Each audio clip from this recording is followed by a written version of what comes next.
Ты не обязан быть тем, кем тебя сделали обстоятельства. Закон 25. Пересоздай себя. Человек не рождается готовым. Он может менять маски, сбрасывать старую кожу и строить новый образ. Если ты не управляешь тем, как тебя видят, то тобой управляют. Мир сам по себе всегда спешит навесить ярлык слабый, серый, обычный. Но сила начинается там, где ты сам решаешь, каким тебя будут знать.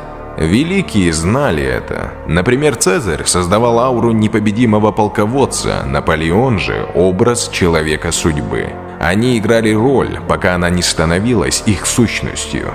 И именно этот тщательно выстроенный образ давал им власть над теми, кто жил как есть. И запомни, пересоздавая себя, ты перестаешь быть пешкой в чужой игре и становишься автором своей истории.